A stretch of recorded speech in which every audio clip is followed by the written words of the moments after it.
오늘은 아마 주말이고 하다 보니까 심리적으로도 공부하기가 힘드실 거예요.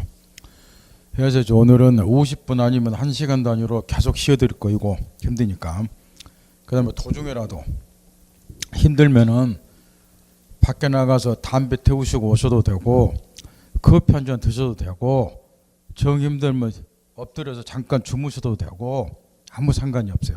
편하게 하시는 거예요. 다음에 주무실 때는 콧만 골지 마시고 옆에 분한테 폐 끼치니까. 그러니까 편하게 오늘은 들으시라면. 그러니까 도중에 수업하는데 나가면 선생님한테 미안한 거 아니까 안 그래도 돼요.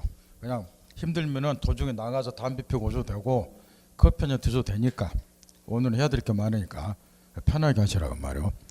그 다음에 이제 그 오전반은 저번에 우리가 상림권까지 다 공부를 했는데 야간반이 상림권을 공부를 안 했어요. 그래서 오전반은 기억 대사함 치고 20분만 다시 저번 주에 배웠던 거 배우자고 말이요. 야간반이 거기를 안 배웠기 때문에.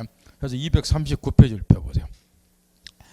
그 이제 상림관계, 요거는 이제 오전반에 배웠지만 야간반 때문에 다시 한 번만 해보자고 말이요. 여기 이제 상림관계는 글자대로 상림 그랬으니까 서로 인접한다. 그래 상림인데, 이 상림관계는 이제 서로 인접하고 있는 부동산 소유자 사이의 부동산 이용 관계를 조절하기 위한 법률 관계를 상림관계가 하고, 여기서 이제 유출되는 권리를 상림권이라 그래요. 그러면 개념만 놓고 보면 전혀 이제 우리 피부에 안 와닿는데 내용을 알고 보면은 누구나가 쉽게 이해할 수 있는 이런 것들을 말한단 말이야. 지금 이게 갑지고, 요게 을지고, 여기 이제 도로 공로가 있어요. 이렇게. 그러면 우리나라는 유달리 지금 이런 토지들이 많은데 예컨대 갑이 을지를 통하지 않고서는 공로에 출입할 수 없다. 또는 출입하려면 과다한 비용을 요한다. 개론으로 말하면 맹지 같은 거. 이런 토지들이 엄청 많다고 말이야. 부동산을 인접하고 또 보니까 이런 토지들이 있어요. 그러면 이 갑이라는 사람은 어쩔 수 없이 을지를 통해서 공로에 출입하려고 시도를 하고, 이에 대해서 을은 이 토지가 내 거라고 말. 그래서 소유권을 행사하면서 갑의 토지를 당연히 막으려고 한다. 지나다니면 발목까지 뿌려버리겠다. 그래서 이제 여기에서 지나가겠다 못 간다 분쟁이 생겨. 이 분쟁을 그대로 방치하게 되면 사회 공동체가 파괴되기 때문에 우리 민법에서, 물론 이거 두 사람이 양해해버리면 여기에 법이 개입할 여지가 없는 거 당연히.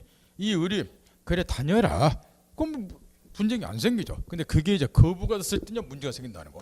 그래서 이제 우리 민법에서는 양자 부동산 이용 관계를 다음과 같이 조절해 준다고 말이에요. 첫째, 갑은 어쩔 수 없지 않냐면 을지를 통해서 공로에 출입이 불가능하니까. 그래서 이런 갑에게는 을지를 통행할 수 있는 권리, 이런 거를 주의 토지 통행권이라고, 이런 거를 상림권이라 그래요.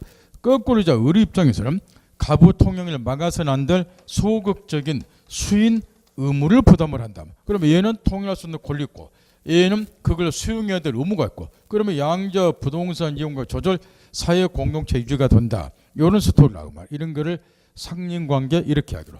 이해를 돕기 위해서 여기 이제 시험에서 가장 많이 출제하기 때문에 그거 지금 순서대로 예를 들어주는데, 또 부동산을 인접하고 또 보니까 이런 이야기, 이런 것도 우리가 많이 겪을 수 있다는 거. 여기에 갑의 건물이 있다.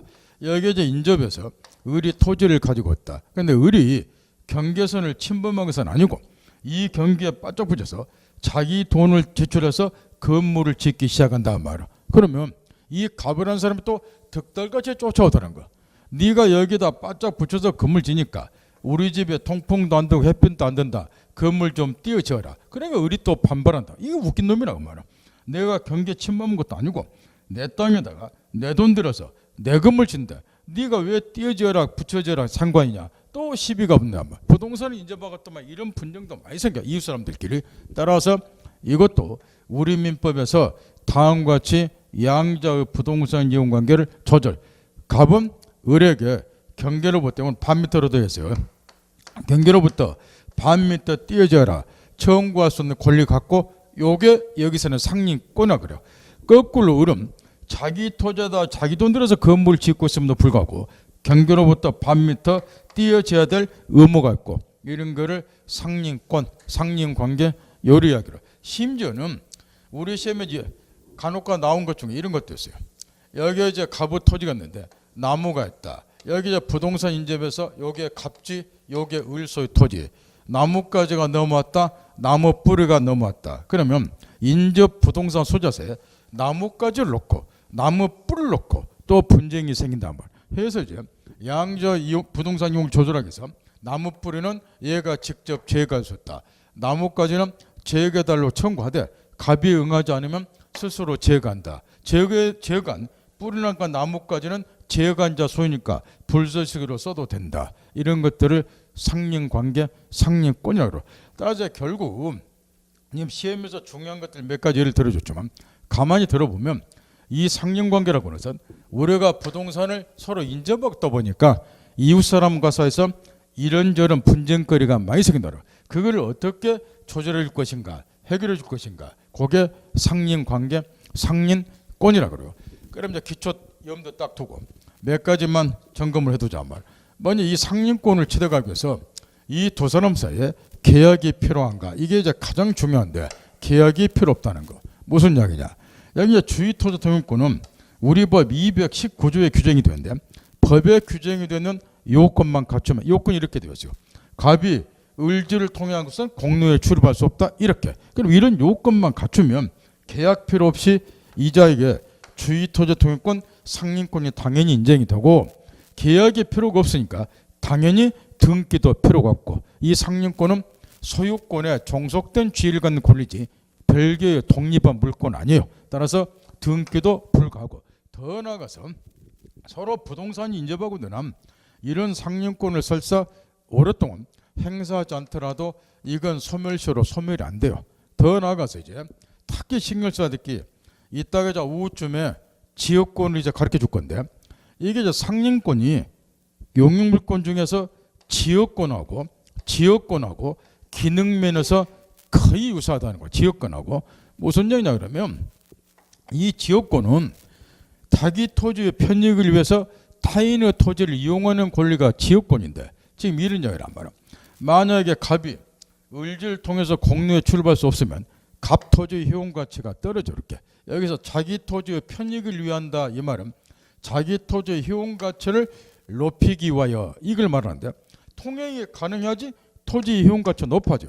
따라서 이제 갑이 자기 토지의 효용 가치를 높이려면 을지를 통행을 해야 되고 해서 이제 을지 소유자 을하고 갑이 통행을 목적으로 하는 지역권 설정 계약체라고 자기 앞으로 지역권 설정 등기라면 이 갑이라는 사람이 통행 지역권이라는 지역권을 취득하게 되고 이때 이제 편익을 제공받는 토지 이 갑지 같은 걸 요역지를 하고 편익을 제공하는 토지 요 부분의 토지를 승역지라고 그렇게. 그러면 이 경우 이제 이 통행 지역권하고 주의 토지 통행권과 상린권은 기능이 똑같죠. 을지를 통행한다는 점에서 이런 거는 중개 실무에서 꼭 알아둘 것이.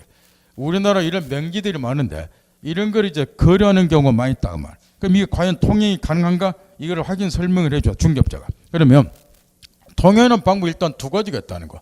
하나는 지역권을 취득해서, 하나는 주의토지 통행권은 상린권에 의해서 을지를 통행하는 방법이 있는데 기능이 똑같고. 그러면 이 지역권은 독립한 물권이니까 지역권 설정 계약체라고 등기를 해야지 지역권 취득하고 그 다음에 통행한다. 그래서 주의토지 통행권은 독립한 물권 아니다.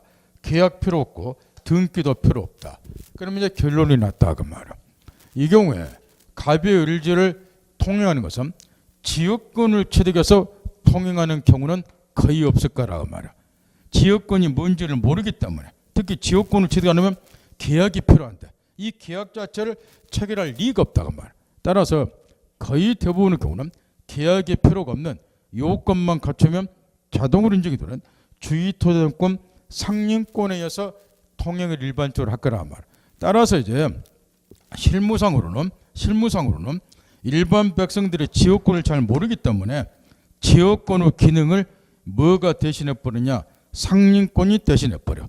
따라서 이 지역권이라고는 용익물권은 실무상으로 별로 활용이 안 돼요. 그래서 활용이 안 되기 때문에 등기법 시험이든 민법 시험이든 지역권의 출제 비중이 극히 낮다고 말. 요 상린관계가 상린권이 요걸 대신하기 때문에 기본으로 이해를 해두고 차로 돌아가서 거기 지금 239페이지 의 제일 밑에 가로친 2번 핵심 등기할 수 없고 소멸시효 그려진다 빠진 거 계약이 필요 없다 빠졌으니까 점검 딱 하고 뒤에 법적 성격에서 이제 상린관계를 대충 감 잡았으면 이 상린관계 규정이 강행 규정이냐 임의 규정이냐 이런 걸 이제 간혹 물어보는데 물론 이에 대해서는 학자들의 견해들이 있지만 이제 중요한 거는 판례인데 우리 판례는 모든 상린관계 규정이 임의 규정이다 이런 판례는 없어요. 대신 거기 밑에 보면 중간에 1번하고 2번에 있었는 판례가 좀 1번은 242조고 2번은 244조에 관한 규정 판례인데 우리 판례는 242조하고 상린관계 규정 중에서 244조하고 이 두 개에 대해서는 임의 규정에 해당이 된다. 따라서 특약이 있으면 특약이 우선한다. 이런 판례가 나와 있어요. 여기 242조가 여기 내용이 이렇게 경계선 부근의 건축금지 경계로부터 반미터 띄어서 건물 지어라. 요게 242조 상린권 규정인데 이거는 임의 규정하는 것이 판례 입장이니까 이 두 사람이 우리 갑에게 가서 내가 경계 침범한 건 아닌데 좀 바짝 붙여서 건물 짓자. 이게 갑이 양해를 해줬다. 그럼 반미터 안 뜨고 건물 지어도 상관이 없다. 뭐 특약이 있으면 특약이 우선하니까. 그래서 242조하고 244조 두 개 조문에 관해서는 임의 규정이다. 이런 판례가 있으니까 시험도 이렇게 정확히 물어봐요. 점검 딱 하고 적용 범위에 관해서 지금 개념만 놓고 보면 이렇게 되어 있어요. 서로 인접하고 있는 부동산 소유자 사이의 부동산 이용 관계를 조절한다. 따라서 상린관계는 동산의 경우는 이런 분쟁거리가 생길 일이 없죠. 따라서 부동산 안에서 상린관계 규정이 적용된다. 그 다음에 소유자 사이 이렇게 되어 있지만 꼭 소유자 사이에서만 상린관계 규정이 적용되는 거 아니고 이 사례 같으면 원래 소유자 갑이 A에게 이 토지를 빌려줘서 얘가 지상권을 취득했다. 전세권을 취득했다. 전부 토지 빌려 쓰는 권리들인데 그 다음에 임차권을 취득했다. 그러면 토지를 빌려 쓰는 지상권자, 전세권자, 임차권은 이런 상류권 행사는 뭐합니까? 그 얘기인데 빌려 쓰는 사람도 통행해야죠. 따라서 지상권, 전세권, 토지 임차권인 것도 상린관계 규정이 적용된다. 점검 딱 하고 그 다음에 기초 닦았습니다. 지금부터 뭘 해야 되느냐. 우리 민법에 보면은 상린관계 규정이 한 30여 개 있는데 이걸 전부 머릿속에 담고 시험장 갈 필요는 없다는 거야. 무슨 얘기냐. 상린관계 규정을 점검을 하다 보면은 지금 우리 민법에 60년 1월 1일 시행이 된 이후로 지금까지 60년 동안 가족법은 필요에 따라서 많이 개정을 했는데 재산법은 60년 동안 전면적으로 개정을 안 했어요. 그러다 보니까 과거에 60년대 70년대 우리가 농경사회였죠. 농경사회나 필요한 상린관계 규정이 지금도 많이 남아있단 말이야. 근데 요즘은 도시화 산업화가 됐다 그 말이야. 따라 도시화 산업화가 된 요즘 세상에는 잘 맞지 않는 상린관계 규정이 있고 출제원단 여러분 얘기했다시피 여러분 수준에서 노는 사람들 아니에요. 그래서 이런 것들은 아무래도 출제 안 할 거라고 말이야. 현실성이 떨어지기 때문에 따라서 그런 것들은 공부할 때 적게 풀어도 돼요. 그래서 요즘에도 필요한 몇 가지만 점검하라는 거. 먼저 건물의 구분소 요거는 이거 하나만 깨우쳐두면 돼요. 지금 아파트하거나 집 앞 건물의 경우 이게 이제 구분소인데 요게 401호다. 요게 301호다. 옆에 402호가 있다. 같은 건물이지만 단독 건물하고 비교를 해봐요. 요건 갑 건물이다. 요게 을 건물이다. 그러면 도말할 것 없어요. 이런 단독 건물보다도 아파트와 같은 집 앞 건물의 경우가 상린관계가 훨씬 엄격하게 적용이 된다면 요즘에 가장 사회 문제 같은 오는 것이 이런 집 앞 건물의 경우는 층간소음 문제예요. 부동산을 인접하다 보니까 끊임없이 소음이 밑으로 내려온다 그 말. 이게 살 수가 없는 거예요 이게. 그래서 분쟁이 많이 생겨. 살인사건도 많이 나고. 근데 단독 건물은 소음 공해 같은 걸 내뿜더라도 뭐 집안에서 뭐 고기를 구워 먹든 피아노를 친 악을 빼락빼락 쓰든 옆집 사람에 별다른 타격을 안 줘요. 아파트하고 달리 이렇게. 또 단독 건물은 개새끼 키워도 옆집에 피 안 줘. 근데 아파트는 어째요? 복도에다 똥 싸놓고 다녀보세요. 이거 또 살인사건 나. 단독 건물은 지 마음대로 내부 증개축이 옆집에 별로 피해를 안 줘요. 여기 400으로 지 마음대로 증개축 해보세요. 무너져서 지만 죽으면 좋은데 밑에 사람까지 민폐를 끼친다고. 그래서 상린관계 규정은 도말할 것 없이 아파트 같은 집 앞 건물의 경우에 아주 엄격하게 적용이다. 특히 우리나라 건. 근데 이제 문제가 하나 있다는 거. 지금 이 아파트 같은 것이 옛날 70년대 말까지는 거의 없었어요. 그다음에 이거를 규제할 법규가 그다지 필요가 없었다는 거. 그래서 우리 민법에서 종래 215조에다가 이런 아파트 같은 집합 건물에 있어서 구분 소유자 상호간의 상린관계를 규율하기 위해서 조문을 딱 하나 뒀는데, 요게 이제 이런 집합 건물에서 공용 부분, 아파트 복도 뭐 계단, 옥상, 외벽 이런 것들은 구분 소유자 전원 후 공유에 속한다.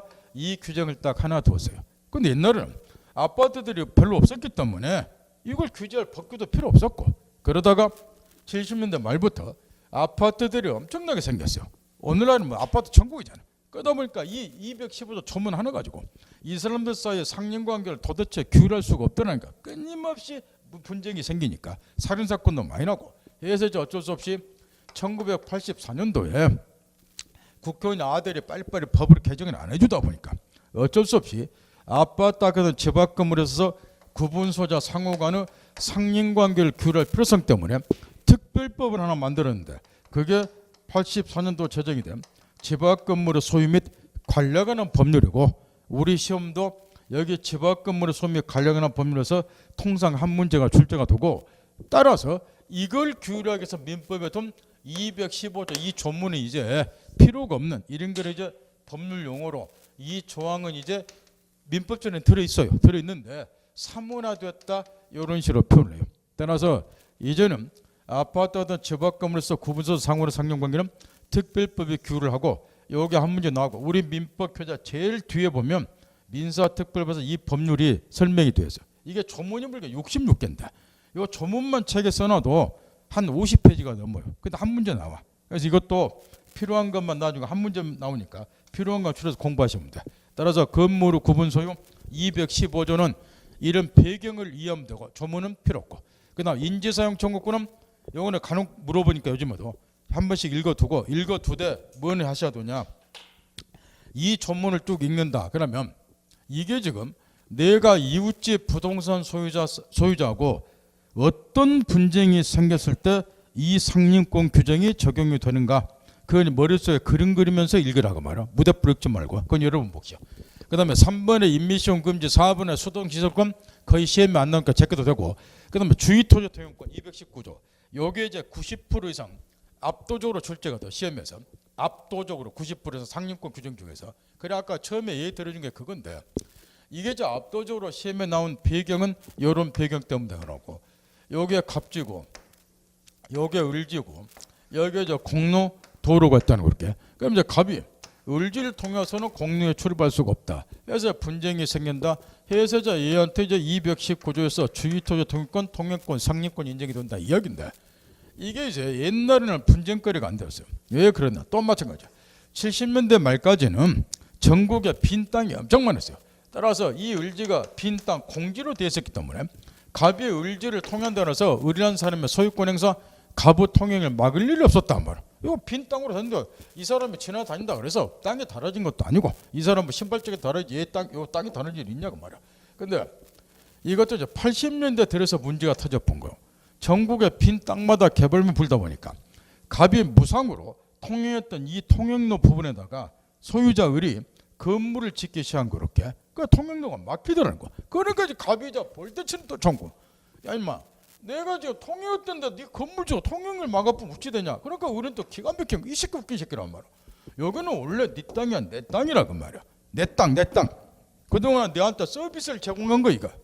지나다니라고. 내 땅에서 새끼 네가 건물 짓는데 네가 왜 이걸 철거하라 말아라 통행로 보장하라 시비를 거냐. 그래 분쟁이 생긴 거야.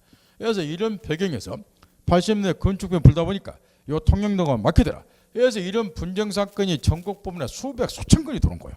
그래서 이에 관한 소송 사건이 많이 붙고, 그러다 보니까 판례가 발달이 되어 있어요. 그래서 여기에 90% 압도로 나온다는 거예요. 배경을 딱 이해하고 이런 것들 쭉쭉 읽으라는 거예요. 거기 의논에서 제일 밑에 동그라미 2번 자주 물어보는데, 참고적으로 뒷페이지까지 보면 이에 관한 판례들이 잔뜩 나와 있어요. 243페이지 책에 쓰는 판례의 90%는 이미 누차 여러분 시험 반복된 거니까 한 개도 빼뜨리지 말고, 저는 이제 중요한 거 몇 개만 가르쳐 드렸지만 다 읽으라는 거예요. 먼저 이제 사용권과 관련해서 이 경우에 이제 주의토지 통행권 인정이 되려면은 이 토지를 사용할 수 있는 사용권자들, 토지 소유자, 그다음에 빌려 쓰는 재산권자, 전세권, 임차인 이런 애들한테만 통행권 인정이 되지 이 토지의 불법 점유자 어떻게 남기세요? 제일 위에 보면은 명의 신탁자 타게 신경 쓸 거예요. 이 명의 신탁자 불법 점유자 금방 갖고 있고 명의 신탁자 이런 애한테는 사용권 인정이 안 되는데 저번에도 이제 점유권에서 명의 신탁을 잠깐 가르쳐 줬는데 명의 신탁 핵심은 이런 거더라고 말이야.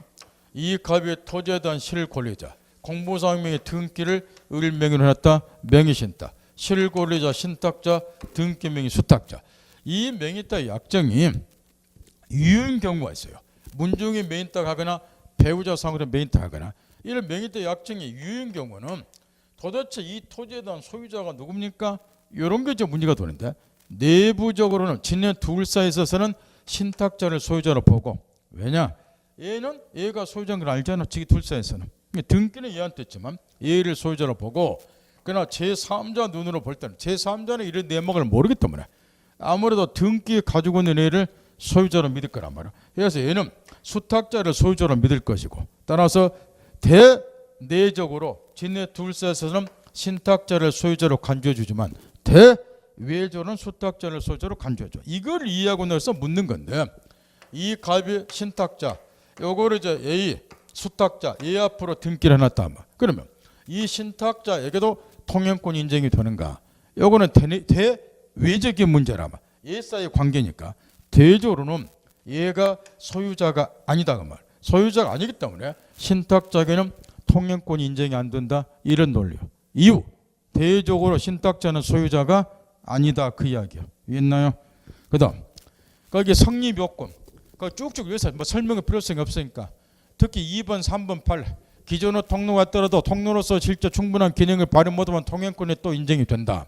그러나 편리하다는 이유만 통행권 인정일 수가 다 뻔한 거니까 쭉쭉 있고 3번의 인정범위에서 동그라미 1번에가 세 번째 줄부터 통행권은 현재 토지 이용법에 따라 이용의 범위에서 인정되는 것이지 장차의 이용 상황까지 미리 대비해서 통행료를 보장해달라 청구는 뭐한다.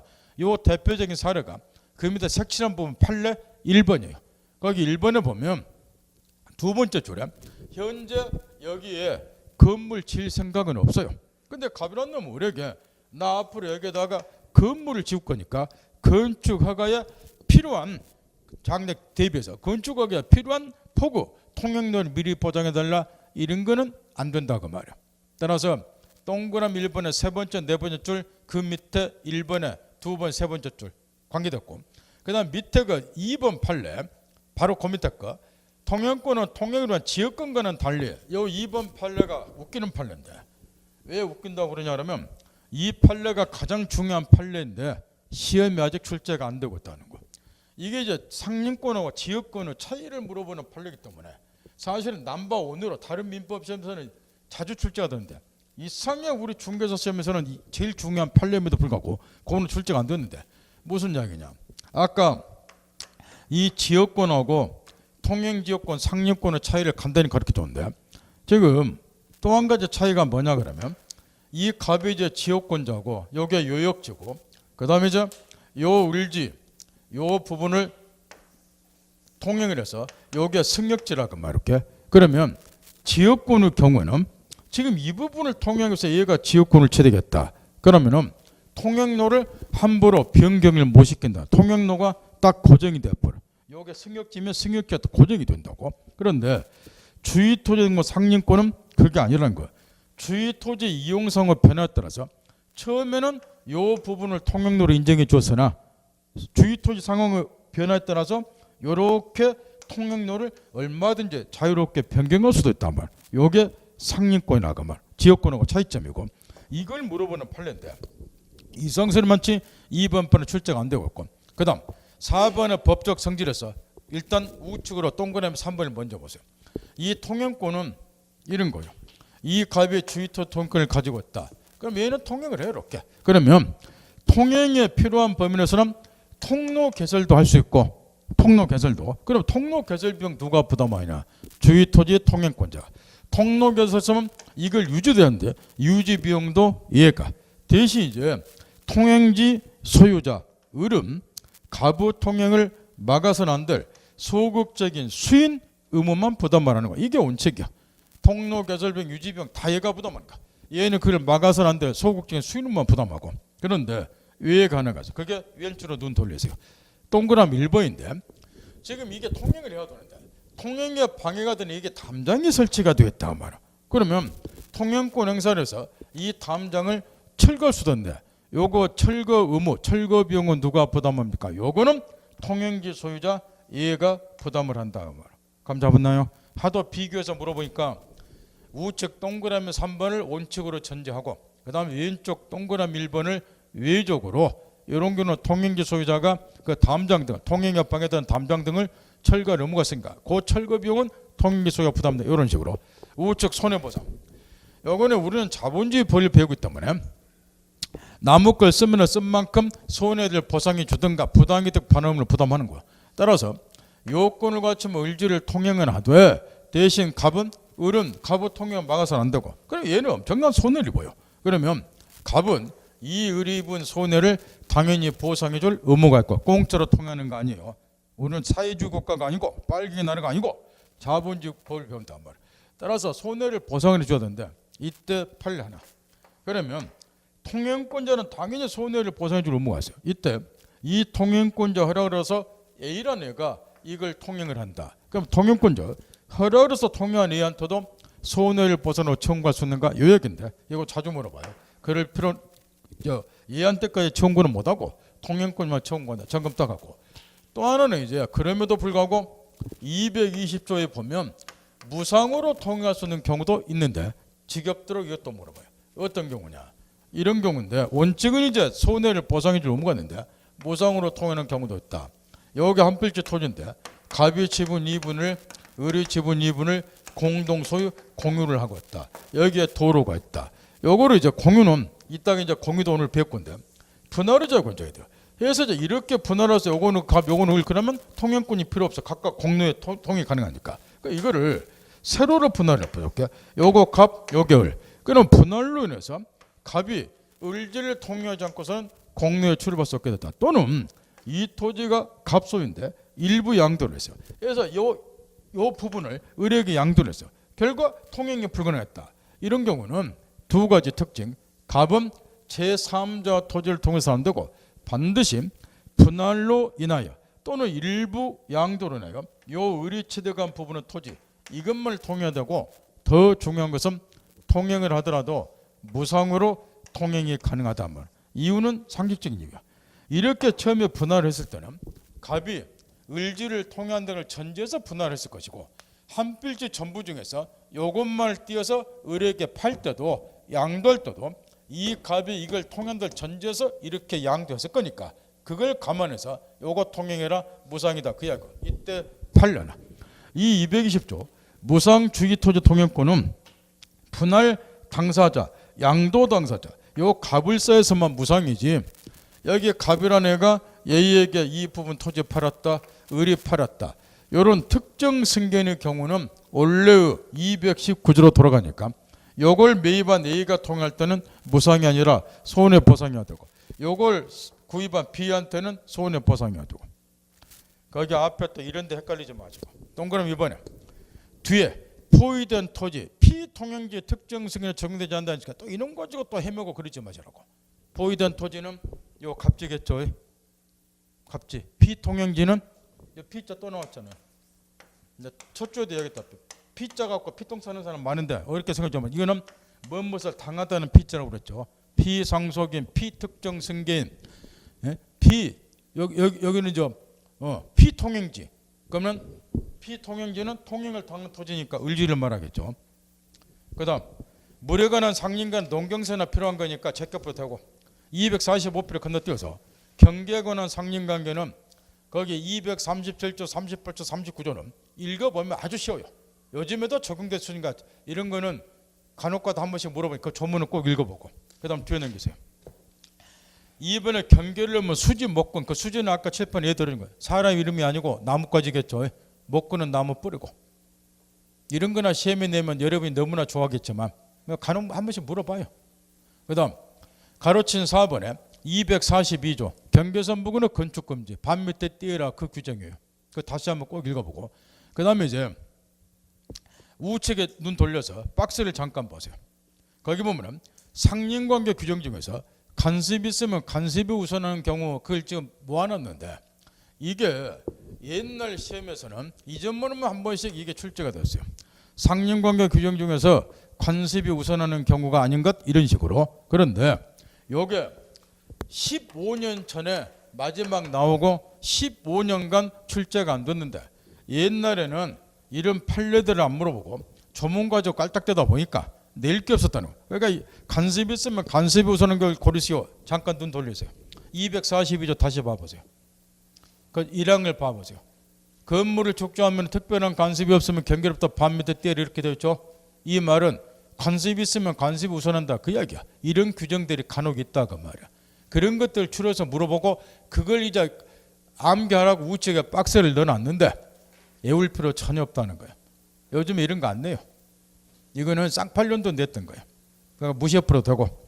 그 다음 외우지 말하면 외우지 마세요. 그냥 헛수고 하는 게 헛수고. 해야 될 것도 많은데 쓸데없는 거 할 필요 없잖아. 그 다음 소유권의 취득. 이거는 이제 먼저 소유권 취득도 물권 변동이니까 앞에서 우리가 배웠다시피 법률 행위에 의해서 소유권을 취득하는 경우도 있고 이게 이제 일반적이고 갖고 갈 두 사람이 토지에 대해서 매매계약 체결했다. 소유권 이전을 합의했다. 요거는 186조에서 등기하면 소유권 취득한다. 요게 지금 여기에 해당이 되겠죠. 그런데 법률행위에 의한 소유권 취득은 방금 여기에서 볼 수 없이 법률행위에 의한 물권 변동 원리가 그대로 적용되니까 여기에 소유권의 취득 부분에서는 요거는 따로 안 배우고 앞에서 다 배웠으니까 대신 법률행위에 의하지 않고 바꿔 말하면 법률의 규정에 의해서 소유권을 취득하는 경우 여러 가지인데 그게 이제 거기 밑에 보면 정리가 딱 되어 있어요. 그런데 여기 선의 취득은 공부하지 말고 앞에 미리 이야기했죠. 취득시효 부분하고 그 다음에 밑에 보면 전부에서 부합이 나와 있어요. 일단 256페이지를 한번 펴보세요. 거기 보면은 부동산의 부합이라는 게 나와 있어요. 부동산의 부합이. 그래서 나머지 거는 공부할 필요 없고 취득시효 부분하고 그 다음에 부동산의 부합하고 256회 나와 있는 요 두 군데에서 시험 문제가 집중 출제가 돼요. 따라서 요 두 개만 신경 쓰고 나머지는 옛날 시험에서도 5년에 한 번은 나왔는데 더더욱이 요즘 시험에 세련되게 출제한 21세기에서 지금 20년이 지나고 있는데 요즘 시대에는 나머지 거의 출제가 안 되고 따라서 제게 풀어도 상관이 없는데 그래도 나는 불안하다 돌아보고 싶다 이런 걸 안 하면 그런 분은 조문을 한번 읽어보고 그 다음 취득시효 몇 가지 기초를 먼저 닦자고 말이요. 취득시효는 앞에서도 몇 번 예를 들어줬는데 이 갑이 토지 소유자다. 여기 취득시효만 강의를 하면 질문을 한 번도 안 한 사람들이 물론 요즘에는 그런 수강도 거의 드물지만 옛날에는 신의사 벌떼처럼 질문을 와요. 취득시효만 가르치면 그 이유가 있어. 그 이유가 왜 질문을 오겠는가 한번 생각을 해보란 말이야. 벌떼처럼 와요. 벌떼처럼. 물론 요즘 수강생들은 안 오더라고. 안 온다 그 말은 취득시효를 정확히 이해했던가 아니면 아예 모르던가 둘 중에 하나는 소리인데 갑이 토지 소유자인데 권리행사를 안 하고 있다. 그걸 기하로서 얘가 소유자인 것처럼 요게 저번 주에 배운 점유권에서 배운 소유사를 가지고 그 이야기야. 소유자인 것처럼 이 토지를 20년간 점유를 해왔다. 그럼 20년이 지난 다음에 얘가 등기를 함으로써 자기 이 토지에 대한 소유권을 취득한다. 이런 거를 권리를 취득한다. 그래서 취득시효 거꾸로 시효 취득거려.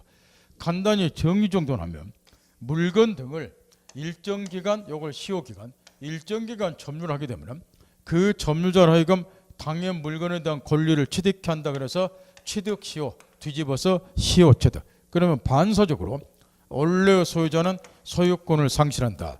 여기에 취득시효 제도 이렇게. 그러면 이 취득시효 제도는 참 희한한 제도인데 우리 민법은 여러분이 얘기했던 실체법이에요. 실체적 진실 누가 정말 이 토지에 대한 소유자냐 그걸 규명하는 것을 목표로 삼는 법인데 실체법이니까. 그러면 요 갑이 소유자라고 아까 전제했어요. 그럼 얘한테 소유권 인정해 줘야지. 왜 나무 토지를 오랫동안 점유했다 해서 얘한테 소유권 줘버리고 그러니까 반사적인 소유권 잃어버리고 이런 이상 야릇구란 제도를 두고 있냐 말이야. 따라서 취득시효 제도는 실체관계를 규명하는 실제법의 민법의 영역에서는 아주 이례적인 제도예요. 따라서 왜 이런 취득시효 제도를 민법에 두고 있는가? 도대체 나는 공부 천만 사람들 입장에서 이해가 안 되는데. 그래서 왜 이게 중요하고 왜는 이런 것 때문에.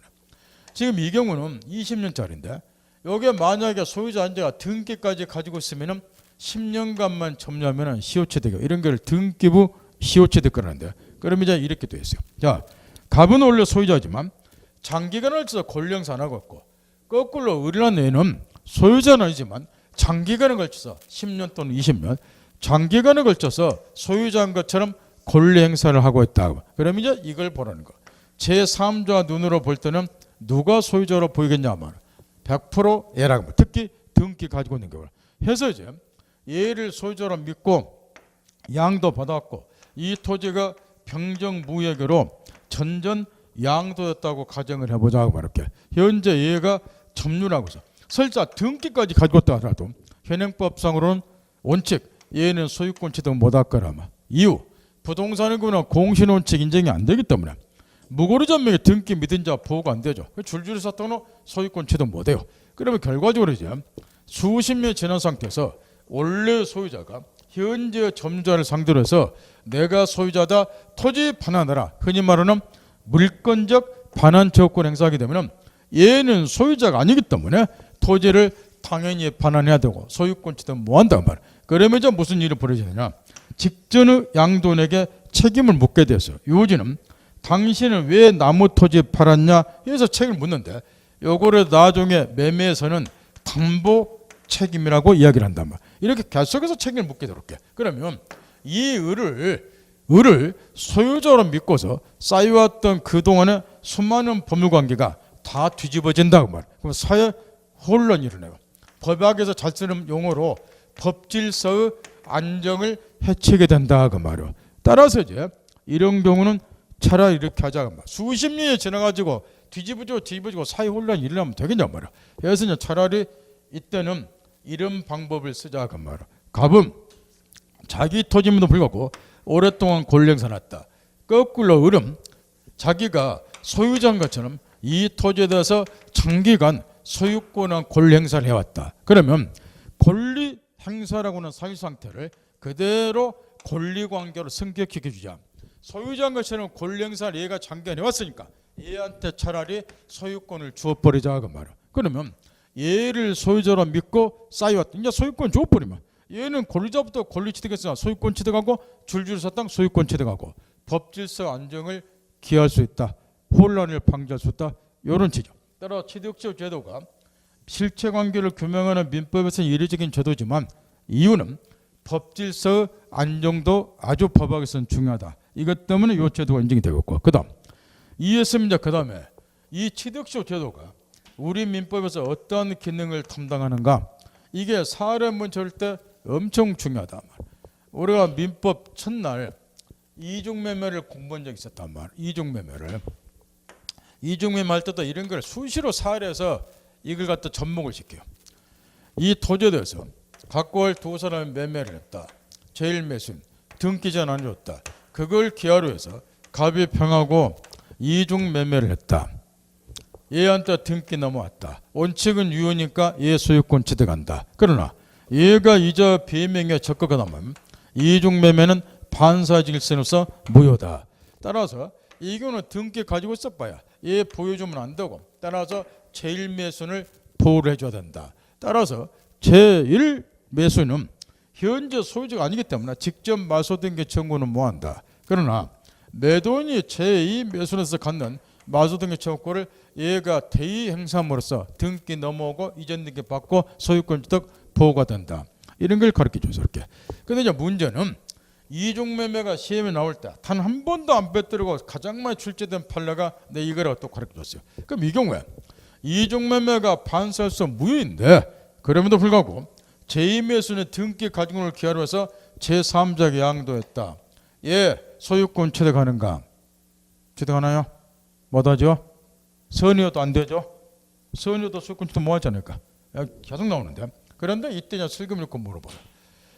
얘는 지금 등기가 이전 받아도 선의여도 소유권 취득 못해. 근데 소유권 취득하는 경우도 있어요. 뭐 하면 될까요? 시간이 좀 걸려. 여기 등기는 가지고 있으나 소유자는 아니잖아요. 그 대신 이 토지를 아까 등기부 시효취득 이따 배우겠지만 10년 점유합니다. 10년 점유하면 얘가 등기부 시효취득에서 소유권 취득이 이렇게. 뭔 알겠나요? 이처럼 부동산의 경우는 공신원칙 인정이 안 되기 때문에 무고르지로부터 양도받은 원래 소유권 취득 뭐 하는 거 이렇게. 그런데 그걸 보완해주는 역할을 하는 것이 뭐냐? 부동산 후 시효취득이란 말. 시간이 좀 걸리지만 이렇게. 그러니까 사례 문제 볼 때 끝박으면 이런 걸 교육을 시켜요. 이렇게. 요즘에는 총칙, 물권법, 계약법 이걸 싸잡아서 물어보는 문제를 많이 출제하게 이게 따로따로 단편적 이런 건 잘 안 물어봐요. 갈수록.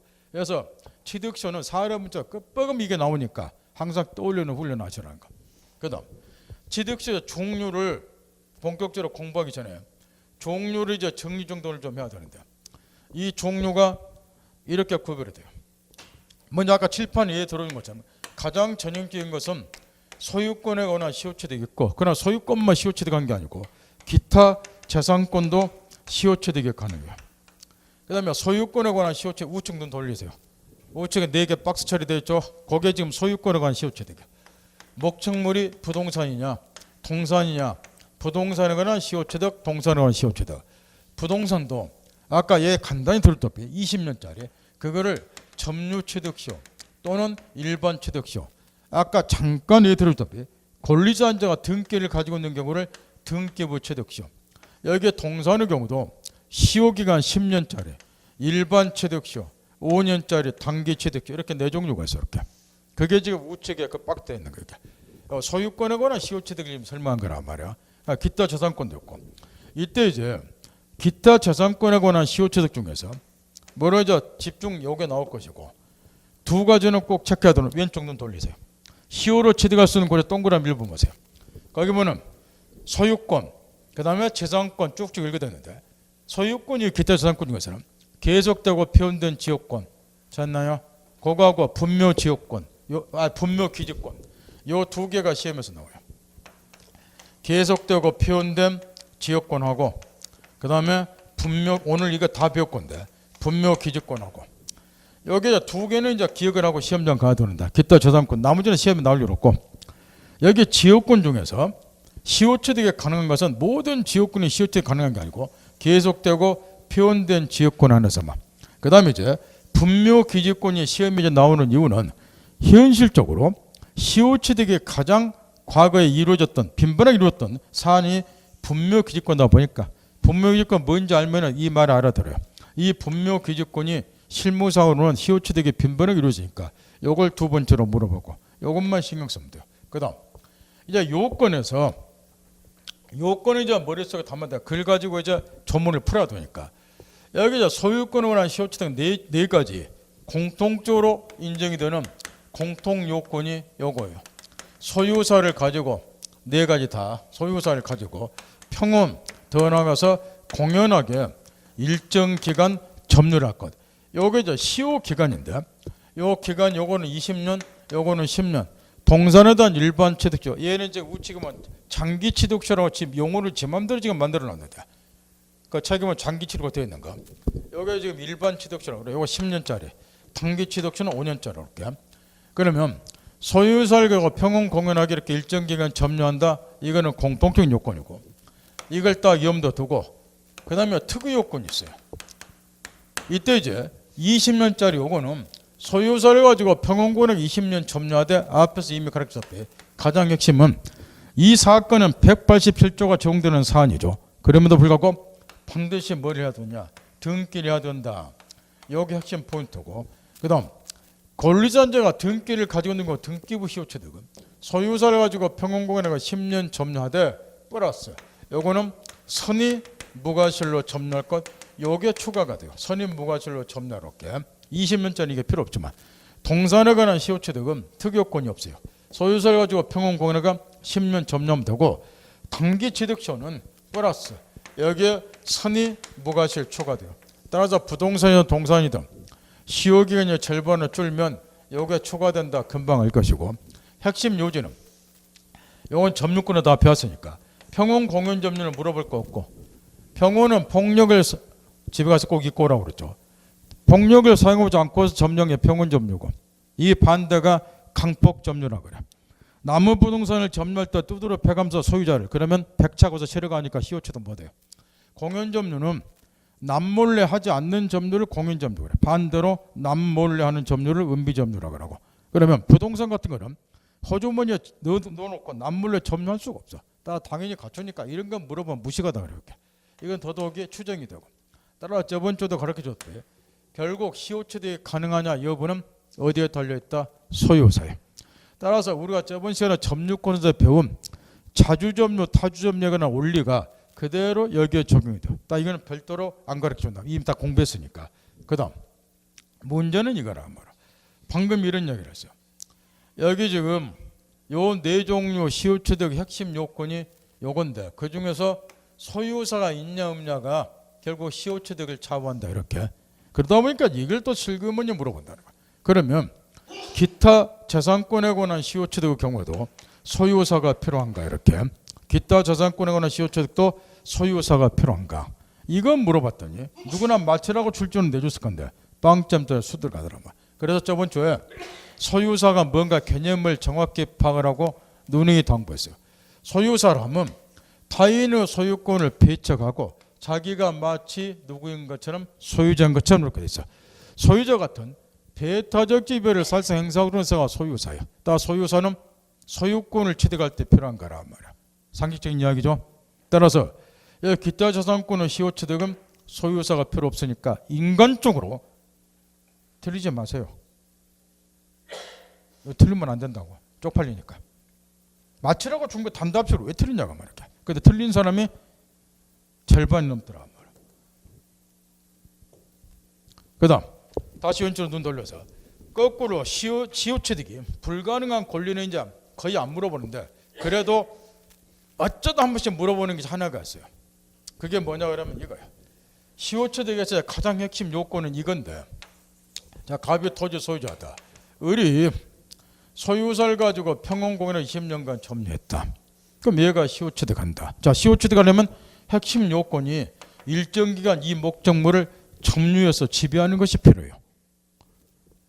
소유자는 것처럼 권리행사를 사실상 면정을 해와야 돼요. 점유하면서. 이게 핵심 요건인데, 그렇다고 보면 점유가 수반되지 아니하는 물건은 논리학적으로 시효취득에 불가능하지 않겠냐 말. 그래서 그거는 가능 물어보는데 그게 저당권이에요. 저당권은 여러분이 하겠다피 목적물 점유를 저당권자가 하는 게 아니라 저당권 설정자가 하죠. 그러니까 논리적으로 저당권은 점유가 수반되지 않으니까 시효취득이 원천적으로 불가능한 거야. 그거는 가능 물어보면 그것만 딱 적으면 되고. 그 다음 취득시효 대상과 관련해서도 기초 판례를 하도 물어보니까 먼저 자기 소유 물건에 대해서도 취득시효가 가능한가. 아까 칠판에 제가 해드린 것은 나무거를 시효청을 예를 들어줬죠. 그런데 자기 소유 부동산에 대해서도 얼마든지 시효취득이 가능하다는 거. 왜 그러느냐. 소송 실무상으로는 이론상으로는 취득시효 소유권 취득은 원시취득이고 승계취득이 아니기 때문에 승계취득 같으면 나무 소유권을 승계받아야 되니까 이 부동산이 나무 거야죠. 근데 이거는 승계취득이 아니라 원시취득으로 본다면 얘가 소유권 취득하는 거죠. 왜 그러느냐. 두 사람 사이에 계약관계가 없어요. 계약이 있다면 이자 소유권을 승계받다고 보겠지만 없으니까 이 토지상에 처음으로 얘한테 소유권이 발생한다. 그래서 취득시효한 소유권 취득은 원시취득으로 보기 때문에 이론상으로도 굳이 타인의 부동산일 필요가 없고 소송 실무상으로도 자기 소유물한 것을 입증에 곤란할 때는 정가보도처럼 써먹는 것이 시효취득이야. 분명히 이 토지가 예컨대 내 토지다. 근데 다른 놈이 시비를 걸었다. 직거라고 변호사한테 의뢰로 갔다. 그럼 변호사가 물어봐요. 막 할 거 없어. 기약께서 선생께서 이 토지를 몇 년간 점유스럽게. 그러면 취득시효 물어본 거 없다 하고 빨리 그에 의해서 이제 대답을 해주면 되는데 그거 모르면 이제 이게 대가 안 되니까. 만약 이 갑이란 사람이 얘가 이제 자기 소유가 시비를 걸었다. 내가 지금 10년 등기 가지고 있는 상태에서 없는서 20년 점유했다. 그러면 자기 소유물을 입증하기 곤란할 때는 시효취득을 정가보도처럼 소송에서 주장하면 간단히 승소를 해버려요. 그래서 소송 실무상으로 자기 소유물이라는 걸 입증에 곤란할 때 많이 써먹는 것이 취득시효이기 때문에 자기 소유물에 대한 시효취득도 얼마든지 가능하다. 부동산의 일부에 대한 시효취득도 허용이 되냐? 당연히 허용이 된다. 단 점유취득 시효만. 가비 토지 소유자인데 요 일부만 얘가 20년간 점유했다. 그럼 얘가 일부에 대해서만 시효취득이야. 물론 등기할 때는 피를 나눈 다음에 분필제를 거쳐서 이것만 등기하면 돼요. 따라서 부동산 일부에 대한 취득시효는 점유취득시효만 허용이 되고 등기부 시효취득의 경우는 허용될 수 없다는 거. 왜 그러느냐? 가비 토지 소유자고 얘가 일부에서 등기부 시효취득하려면 요 일부에 대해서 얘가 등기를 가지고 있어야 돼요. 그 일부에 대한 등기는 안 되잖아요. 이렇게. 따라 등기부 시효도 안 된다. 그 얘기고 국유재산에 관해서 취득시효가 가능한가? 이게 논란이 많이 됐는데 옛날에는 일치 안 됐어요. 그래서 그 국유재산법이 헌법재판소에 위헌 결정을 받았어요. 해가지고 잡종재산 여기에 이제 용어가 좀 바뀌었는데 2009년도에 일반 재산으로 바뀌었는데 요거는 이제 공익상 필요가 없기 때문에 국가 소유 토지를 하더라도 일반 백성들이 잡종재산, 일반 재산을 소유사를 가지고 평원권에 20년 점유하면 국유지를 하더라도 이런 거는 시효취득 가능하단다. 그래서 국유재산 중에서 잡종재산, 요즘 용어로는 일반 재산, 요거는 시효취득 가능해요. 그러나 공익상 필요한 행정재산 같은 것은 취득시효가 불가능해요. 주의할 거. 이제 판례가 여기 이제 용어가 2009년도에 바뀌었는데 2009년 이전의 판례들이 대부분이요. 거기는 판례가 잡종사람 이렇게 나와 있어요. 잡종사람. 근데 우리 시험도 3년 전부터 우리 시험도 판례는 이제 2009년 이전 판례들은 뭔가 잡종재산 요리시였겠지만 이걸로 바꿔서 우리 시험에도 일반 재산으로 바뀌어서 이제 출제가 되고 있으니까 3년 전부터 이게 같은 의미다. 그래 받아들이면 되고. 그 다음에 책에 빠져있는 게 하나가 있어요. 이런 것들은 기존 시험에 주로 냈고 최근 이제 판례로서 지금 3년 전부터 집중 출제되는 판례가 하나 빠졌다면 이 쓴놈이 새끼 지금 모르고 지금 빼버렸는데 이게 집 앞 건물에 있어서 집 앞 건물 공용 부분인데 이 집 앞 건물에서 공용 부분에 가서 시효취득 가능가? 여기가 최근 판례인데 3년 전부터 이게 지금 계속 나오고 있어요. 집 앞 건물에서 공용 부분은 시효취득이 불가능하다. 여기가 최근 판례예요. 이유가 이제 몇 가지가 있는데 이유가 그 이유는 나중에 집 앞 건물의 소유에 관련하는 법률 배울 때 배우기로 하고 왜냐 지금 또 손대면 또 10분이 날아가니까 대신 메모만 딱 해두라면 시험에는 하도 물어볼까. 집 앞 건물의 공용 부분은 이런저런 이유 때문에 시효취득이 불가능하다. 이제 기초 닦았으니까 먼저 이제 가장 시험에서 압도적으로 출제가 되는 자 동산에 관한 시효취득은 거의 출제가 안 되니까 조문만 점검하고 제껴버리면 되고 우리 시험이 85년부터 시행이 되고 있는데 딱 동산의 시효취득은 중개사 지금 한 번 나왔는데 그것도 또래가 들어가서 제껴버려도 되고 부동산에 관한 시효취득 두 가지가 있는데 그중에서 점유취득시효가 압도적으로 90% 이상 출제가 돼요.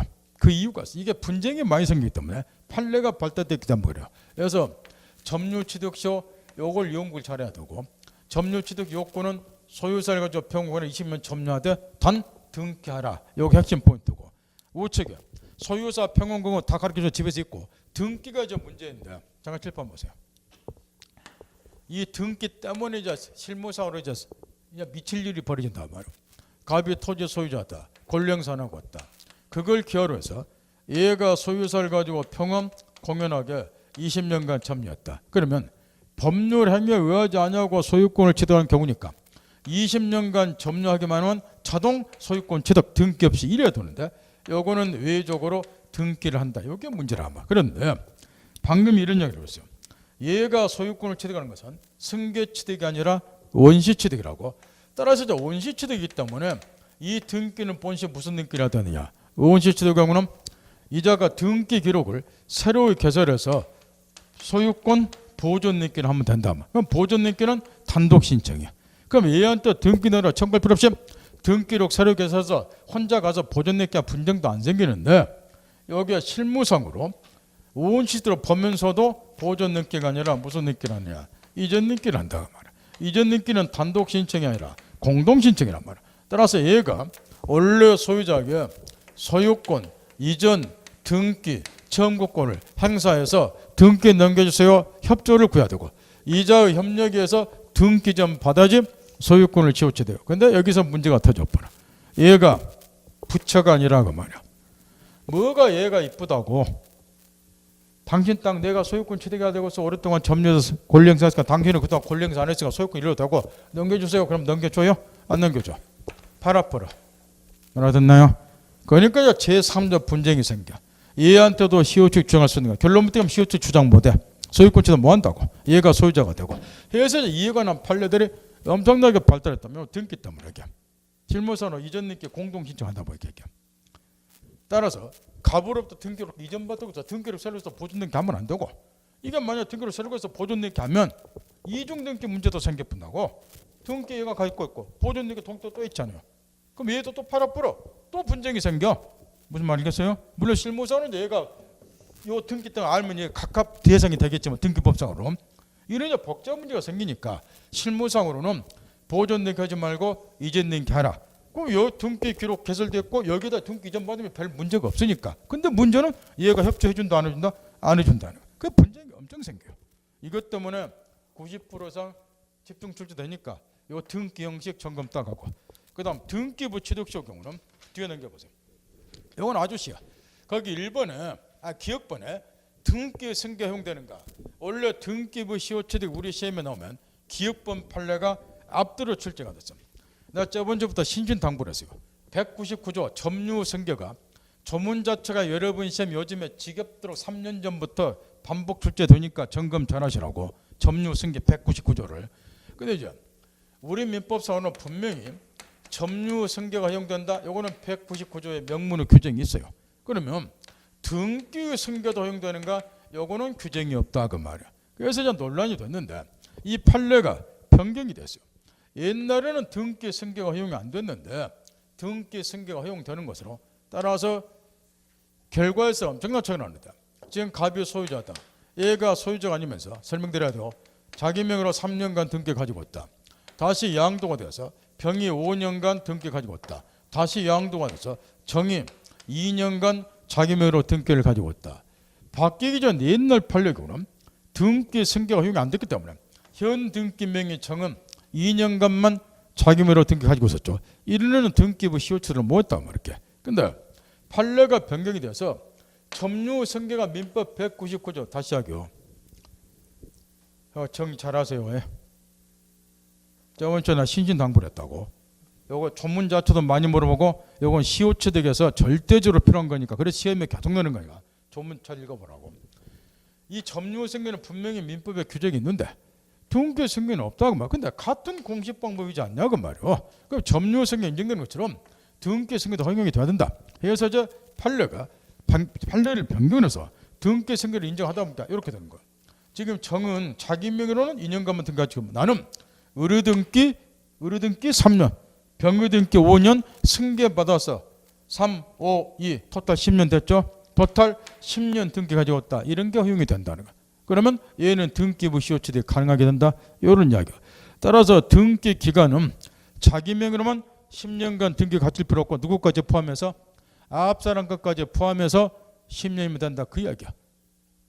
점유승계 공부하셔야 돼요. 예? 자, 제가 하자는 대로만 하면 들고서 고득점을 빨리 합격해.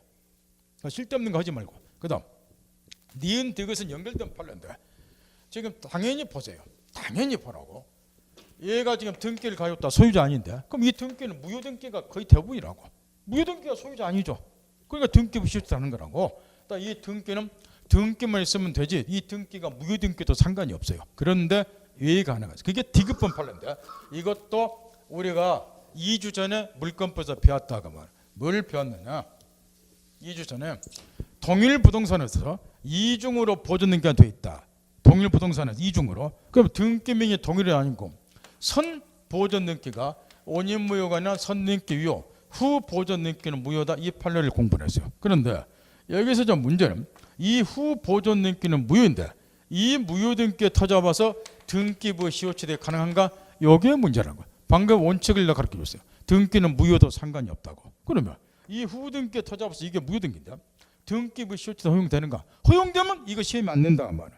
허용이 안 되니까 시험 내더라. 그러면 무효등기도 상관이 없다고 얘기를 하면서 왜 이 경우만큼은 등기부 시효취득을 허용해서는 안 된다고 이야기하느냐.